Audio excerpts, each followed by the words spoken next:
Welcome back, Mission Accepted family. We are so excited. I know that you hear me say that every week, but it is extra special true. Not only am I sitting among some incredible goddesses, I mean, look at this crew today. You are in for it. You are in for it. Get your paper, get your pen if you're driving, just listen.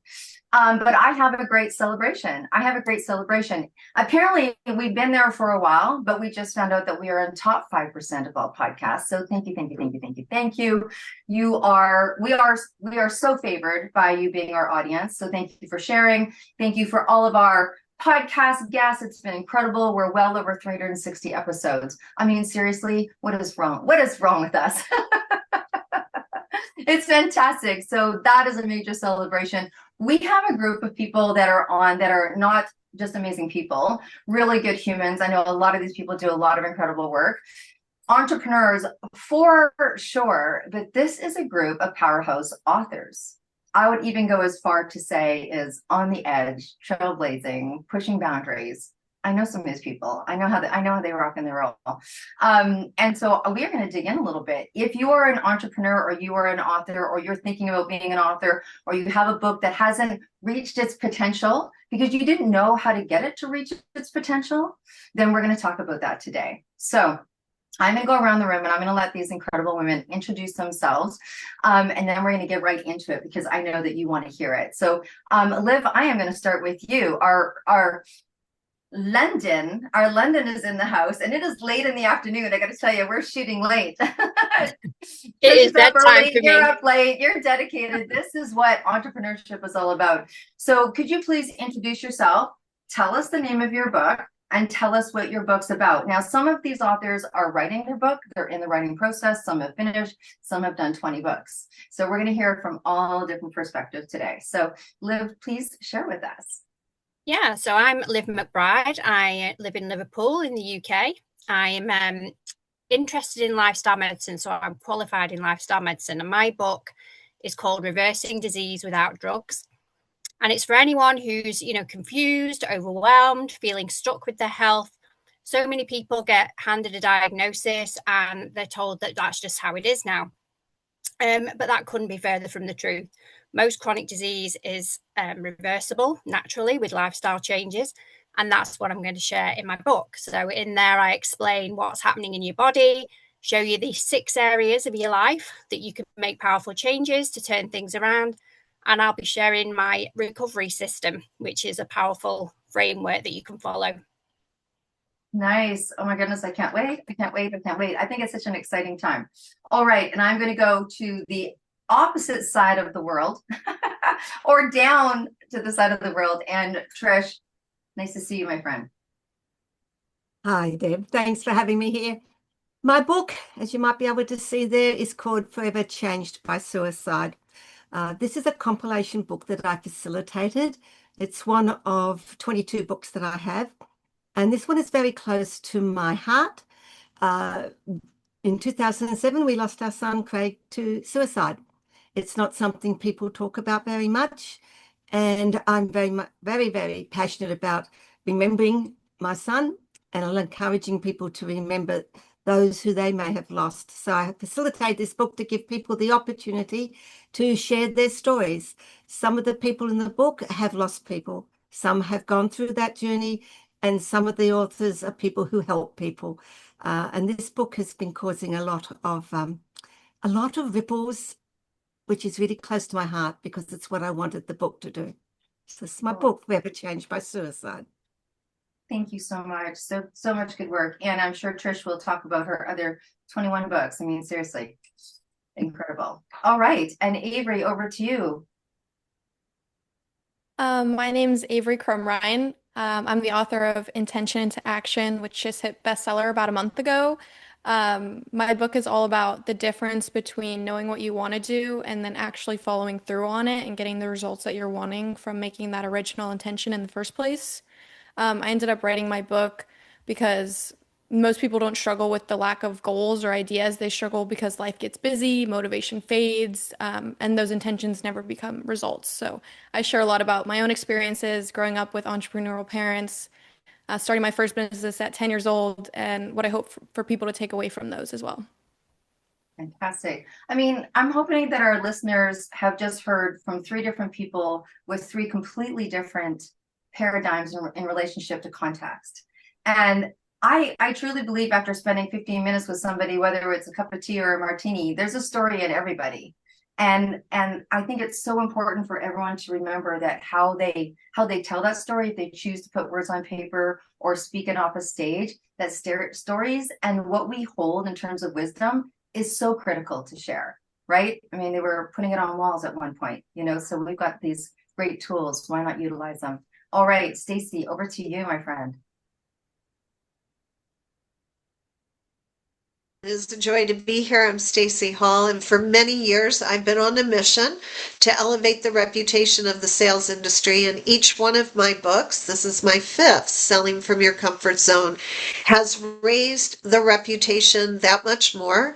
This one was dealing with the myth that we have to get out of our comfort zone to be powerful, to be successful, and it could not be further from the truth, in that once we leave our own zone of our expertise, where we feel comfortable, where we feel confident, where our core values are, all of that intersecting into a zone, if we leave that to go follow what someone else tells us to be, then we're trying to be them, not us.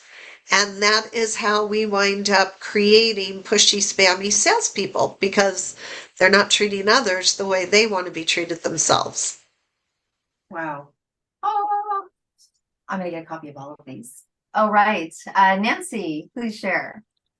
I'm Nancy Nance, and my book is Choose Joy, A Survivor's Guide for Hope. So when people say survivor of loss of a child, my daughter Emily died at 10 years old. Speedboat hit her and her brother. Emily died, and my son survived. Survivor of the battered woman syndrome, crack cocaine, cancer. The list is the first memoir. The second one comes out this October. And what I help people understand is that the beauty of your story and the telling of it can help you move beyond the pain into your purpose. So much that we can gain when we understand, when we identify what our loss is, and then move into nurturing, reconnecting, and restoring. Wow. So powerful. So powerful. All right, Melissa. Hello, I'm Melissa Heathers. I'm the author of Dear Ego, Dear Heart. My book is a poetic conversation between the head and the heart, and the parts of us that we protect, that reacts, that has fear, that overthinks. It's the part of us that loves and heals and guides us back home to ourselves. So I'm kind of an expert in duality and being able to observe the duality between our heads and our heart. At the core, Dear Ego, Dear Heart is about self-love, healing emotional truth, and learning to listen to the quiet voice within.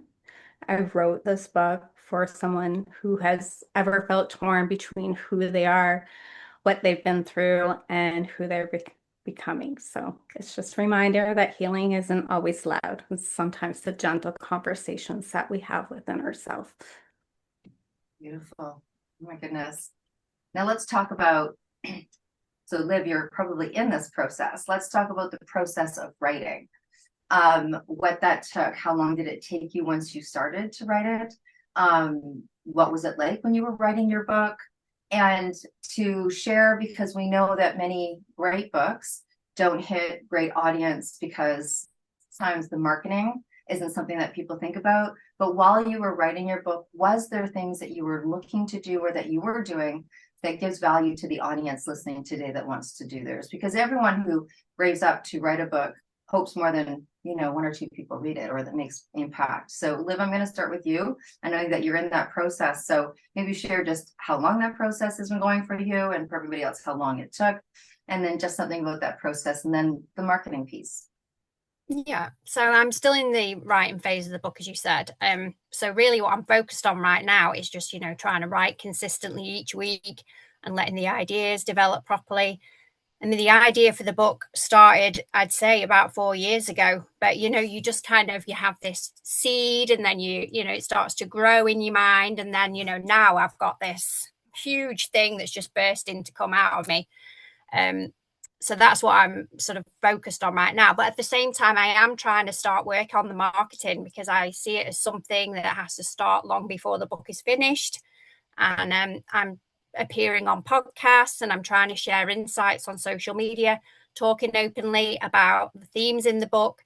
And that's helping me refine the message, but also understanding what's resonating with the audience, and then also for trying to build an audience who's already invested in the journey.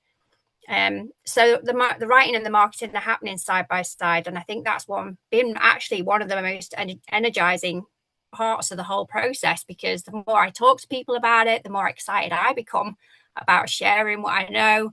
And and it helped. It's really lovely process actually writing, I'm finding. That's good. Good news. Good news. Good news. And Trish, as a woman who's written many, how about for you? Oh, now it depends on which book I'm writing. If it's one of my own, it could take anywhere from 30 days to maybe a year, depending on how I'm doing it. Facilitated books, which is this one, again, it depends. Some of the books that I facilitated have happened very quickly. There's one that I'm doing now, which is taking a bit longer to source the right authors to contribute.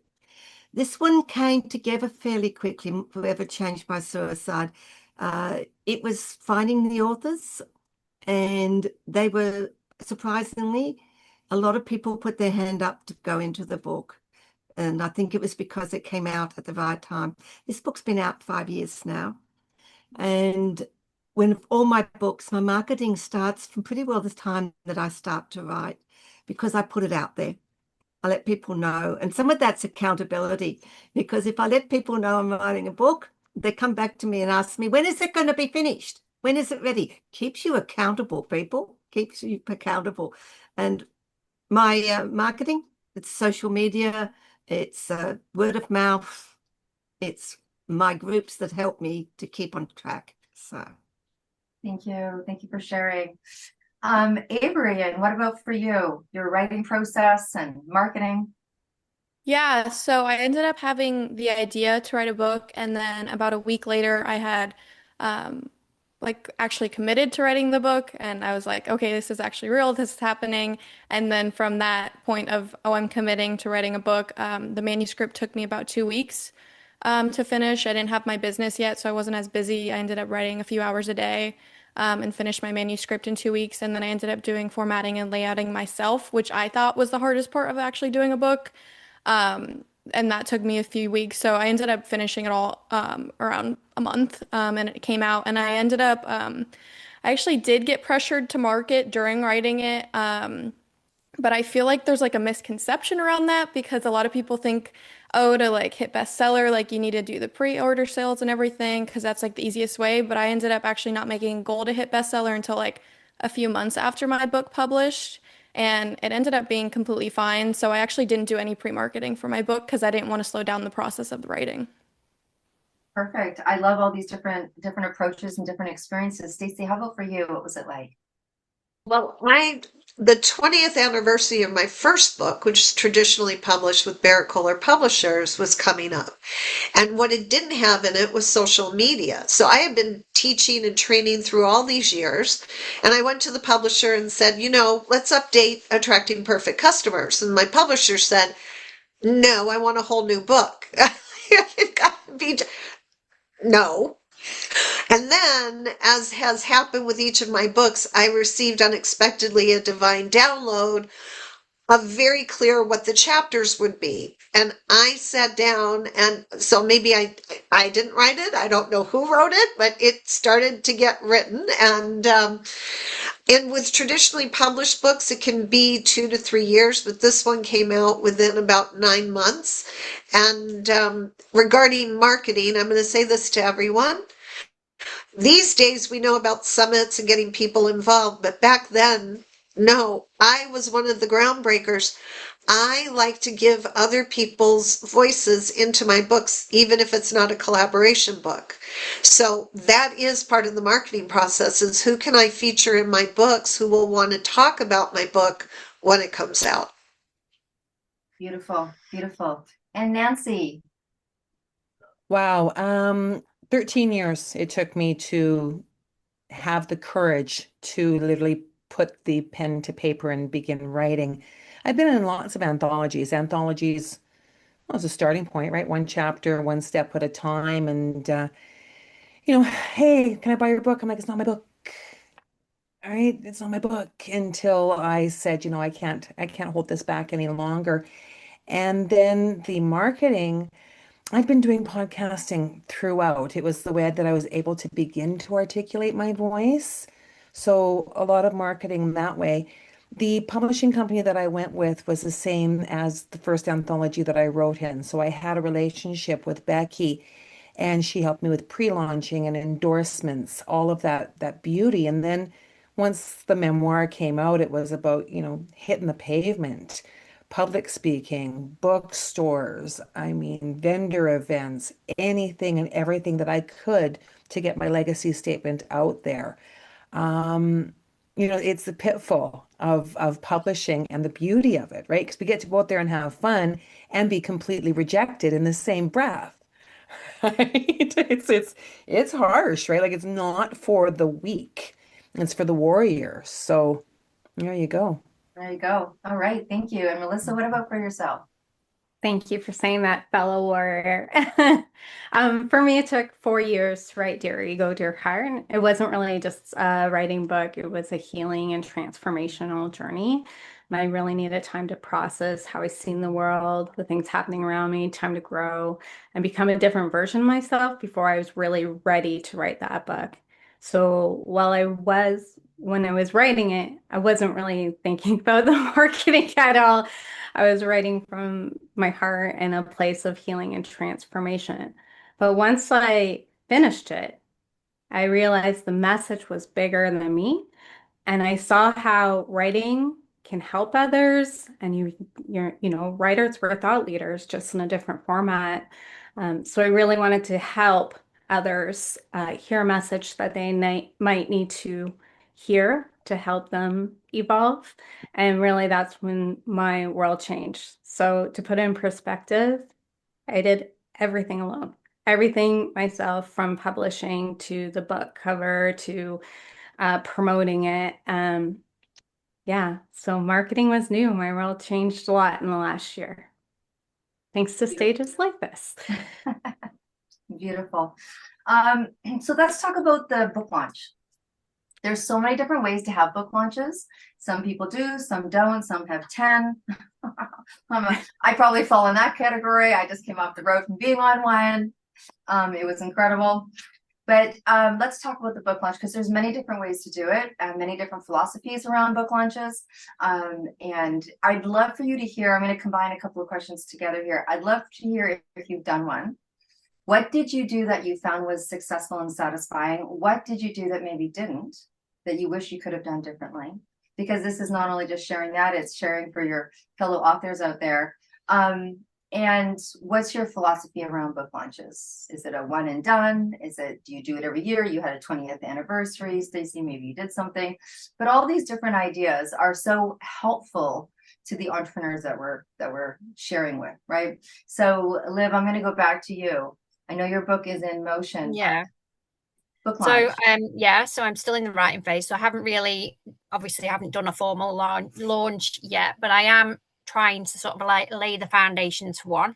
I think one of the most effective things that I'm doing is just getting in front of people and appearing on podcasts like this and just trying to summits, sharing information on social media, just kind of launching myself really, step up and become the expert so that people can trust you, so that by the time the book comes out, you've already shared some of the value that's in it. And so then those people that have seen it, then they're interested and they want the book. And I guess the most important thing is just to keep showing up and letting people see the value of the book that's being created. Absolutely. And continuing, right? Just continuing to get so much value from that. All right. Trish, have you done a book launch? Oh, have I done a book launch? I think I've done 20 different book launches. It is actually depending very much on the book, on what sort of book launch you do. Pretty standard is that I will do a book launch. I'll do an in-person book launch for every book. Some are more complex than others. Some are more low-key. Every book launch I do, I invite every one of my politicians, everybody on my council, everybody I know to come to the book launch. And I've been very, very honoured that every time I've done one, they've all turned up. So it makes it a lot easier in some respect for leveraging the book launch when you've got different people like that. Always get photos with them, always with the book. And they always buy my book. I don't know whether they actually read the books I buy, but they buy them. So I'm quite happy about that. I'm happy with that. They're very supportive. When there's a compilation book, especially, I invite all the authors that can be there to come. And we have a really fun day. It's fantastic because everybody gets to meet everybody in person. Now, I also do, for most of my book launches, an online book launch, especially the ones of compilation, because I have people from all over the world. This one is specifically, I have global people in it. So I don't like anybody to miss out. I do an online book launch and they work out really well. Again, it's very little bit different, but it's getting together something like this and talking about why each person wanted to contribute and what their journey is. So yes, I think book launches are important. Not even so much from my perspective to get the book out to the public. I think they're important to honor yourself as an author because you've put in hours and hours and time in this book. This is a big celebration for you. And especially with compilation books, it's to honor everybody who's put in and contributed to the book. So I think they're extremely important. What happens with the launch, every book I do, there is a print copy and a digital copy. And the digital copy, there's a lot of conversation about how do you get a Amazon book to Amazon bestseller. Forever Changed by Suicide did it. A couple of my other books did it. And there's a combination of reasons how you do it. Is it important? It's up to you. Some people say it's important, some isn't. I like the fact that this particular one went to bestseller because it's a topic that people are very, very toey about. And I think it was extremely important. So yes, I love them. You need to do them properly, but they also depend on which book you're coming out, your resources and what your aim is for it. Thank you. Thank you. And Avery, book launch. So I ended up doing like one formal book launch. So my mom, Stacey Lawrence, the founder of Do the Thing, and she actually hosts book launches like for people. And so she ended up doing my book launch in her community about a day after it came out, which was super cool because everyone's buying the book, everyone's talking about the message, everybody's writing reviews, and so that was super fun to get into momentum. And then I ended up doing a challenge around my book, which was a 5-day challenge called Intention into Action Challenge, and it was all about the message behind my book, getting people into action. And then I ended up doing like an official debut of my book at the Oscars Gifting Suite. I think it was like less than a month after it came out, we did the Oscars Gifting Suite, and that really introduced it to a wider audience and getting the, more higher name people to say they resonated with the message was just like super cool. So yeah. Yeah. I think I saw you. We got some great pictures. Had some great fun. It's so good. All right. Thank you. Thank you, Avery. And Stacey. With my first book 25 years ago, Attracting Perfect Customers, we actually had the largest in-person book launch, book signing at that particular Houston Barnes & Noble. But the world has changed. So every book since then, I've done an online.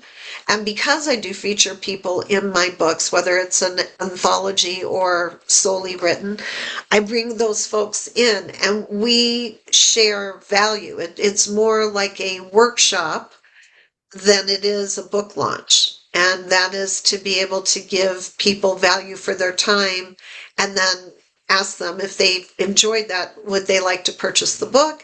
And during a particular amount of time, if books are purchased during that window, that does help it get to #1 status. And then periodically through my courses and my programs and things, I'll do it again. Yeah.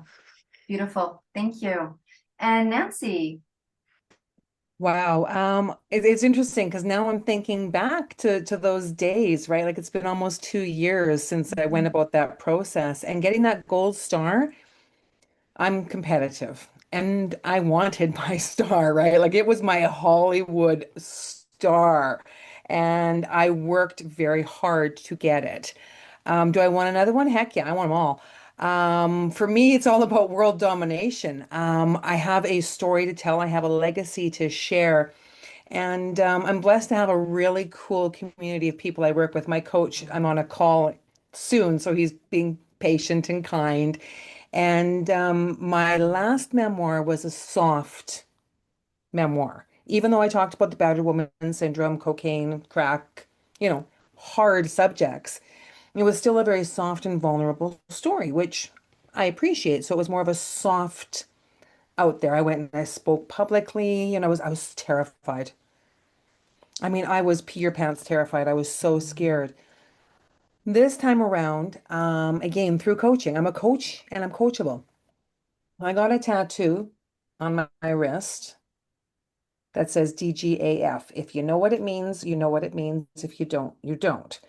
So this time around, it's a little bit more intense. Last time when I put my memoir out, I was told if I did so, I would end in a tomb. This time I'm not afraid. So the marketing never stops for me because talking about joy is my life. So if you're going to take the leap long and hard, it is a marathon. Yeah. Wow. Thank you for sharing that. My goodness, everyone has such a different idea around, and I love that it's for me, I'm hearing inner celebration. Melissa?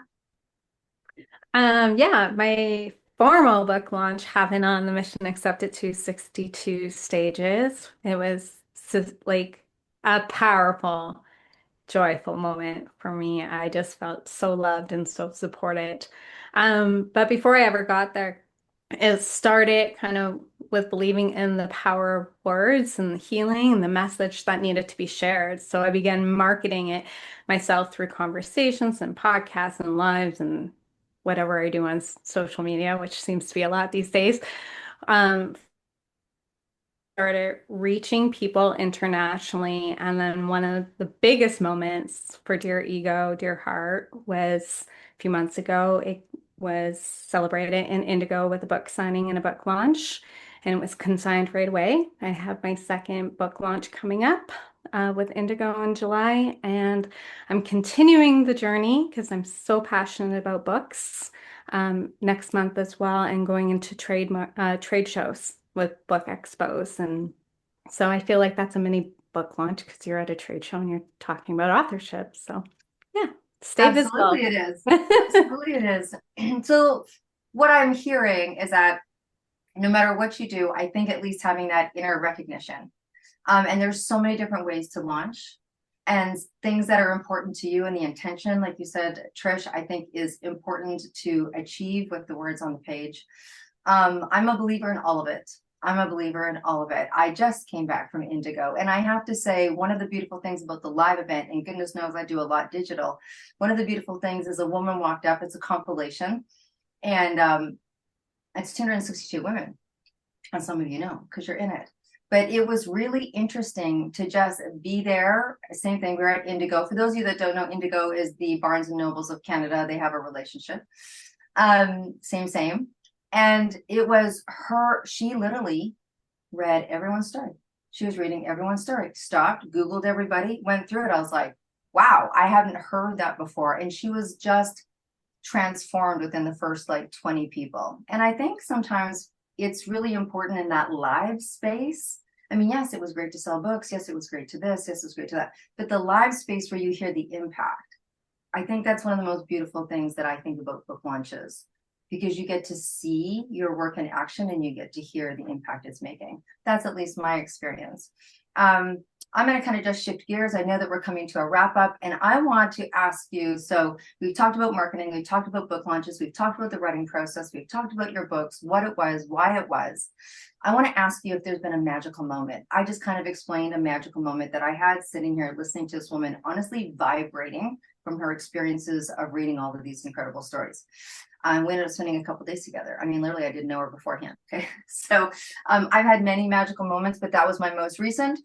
Has there been a magical moment where either it's changed something in you, you've seen it change something in someone else, or writing that book or being part of that book, whether it's a compilation or what have you, because many of you have been in many things. What was that magical moment for you as an author? I'd love to hear that. So Liv, I'm going to start with you. I know you're just in your journey. You're not complete your book yet, but it doesn't mean magic doesn't happen. Yeah, I think we're talking of magic moments. I went on like a 2-day sort of intensive. And we were a group of people and they were all writing their books, and the idea was that we just got in a room together and we all just got on with it. But we shared what we were thinking and we got feedback from everybody. And up until that point, I kind of thought that I was just, it was this idea I had, but I didn't really feel like a serious author until that point. And then, I got in that room and I started sharing the book, and everyone in the room was really excited and they were saying, "Oh my God, I can't wait for your book to come out." And they give me all this feedback and all of a sudden that's when it changed. Like I thought I am really doing this. I am the author that I want to be. And these people are all really excited for my book coming out. And that's the moment that it changed. Once you start sharing, because I think a lot of the time, or at least for me anyway, I spent a lot of time just in my it just locked away in a room, not really sharing it. But and then once you do start sharing, that's when I felt the magic happened. Fabulous. All right, so we're just gonna go magic moment here. Trish. Every book that I've done, I've experienced a magic moment, and one that goes all the way through. This was probably one of my early books, which is Creating Confident Communicators. The day I got that in the box and I opened that box and I had my physical book in my hand, that was a completely magic moment, because I thought, wow, this is here. This is real. And each time that I've had a book, that is a magical moment when I get the box and I get to feel the physical moment. The magical moment for my Forever Changed by Suicide.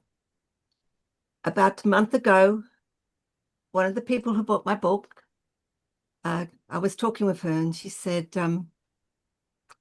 last month, a couple of months ago, a friend of mine lost someone to suicide. And I gave her your book.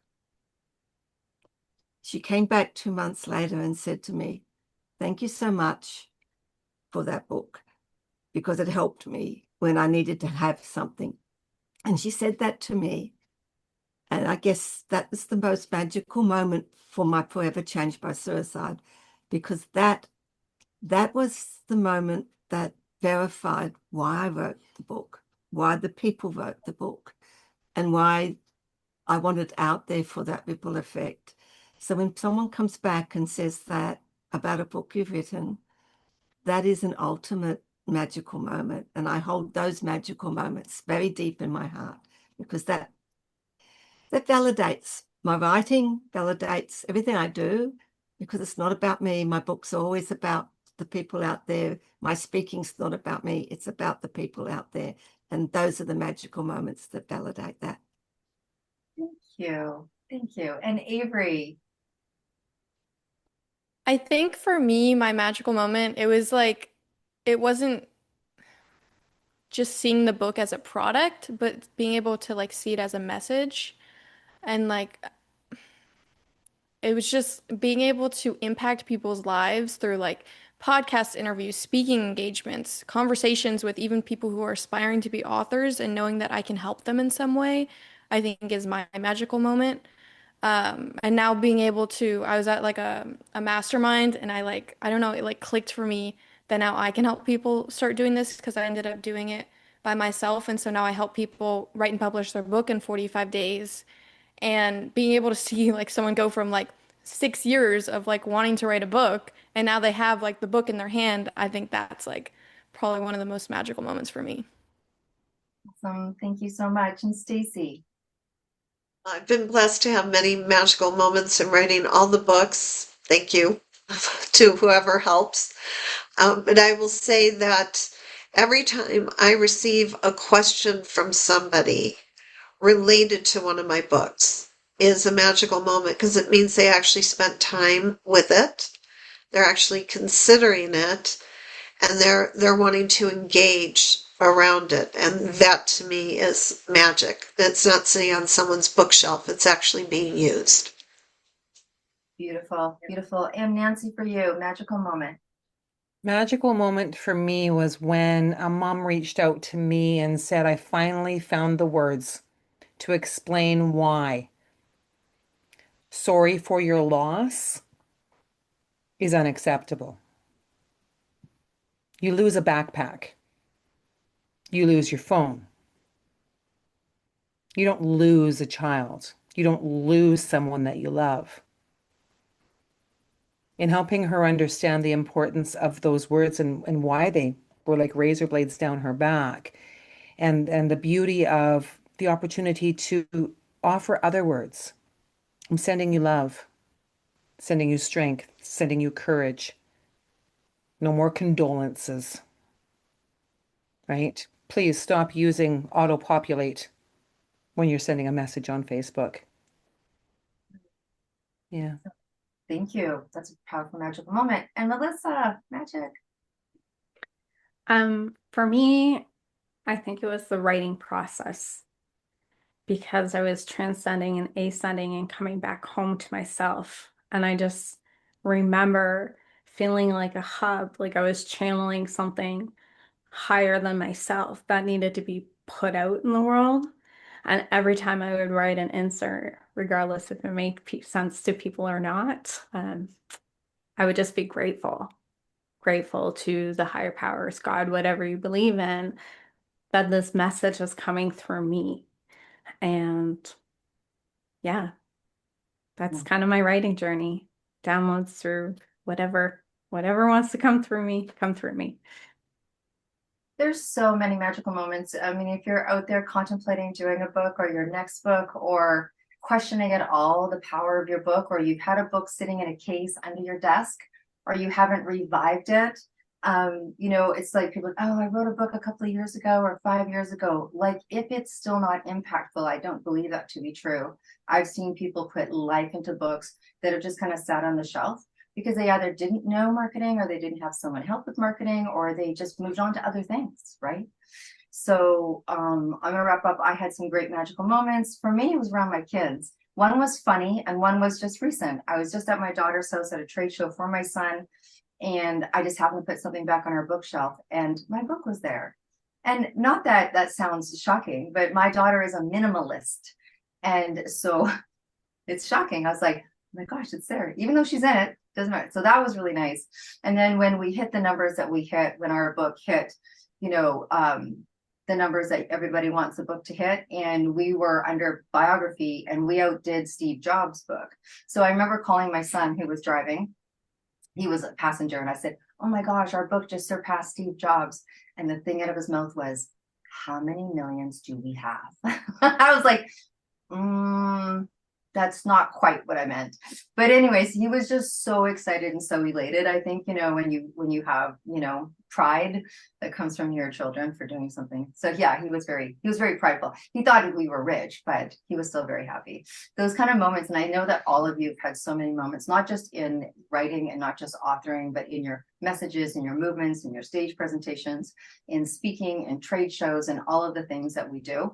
It's all part of the world of, that's why I believe that entrepreneurs are authors and authors are entrepreneurs. No matter how you share your words and your message, you just happen to choose pages, right? So for anyone out there contemplating, these are a great group of ladies to reach out to and get some sideline cheerleading, because you might need some. With that being said, I want to thank you for being on Mission Accepted podcast today. It's obviously a celebrations all the way around. And we're going to have all of these ladies and their books in the show notes with some really great things for the show. And if you have a story inside you, if you want to come onto the show, if you want to find a stage, it's not difficult. We have author summits, we have workshop summits, we have International Women's Day summits, we have podcasts, We have all sorts of ways for you to get the word out. We have an upcoming author summit. We'd love to attend. Come in here and for more incredible. Some of these women are actually going to be there on the author summit. So please come along. And with that being said, I just want to thank you. And as always, to my audience, I want you to be well and stay groovy. And I will see you again next week. So bye for now. Thanks.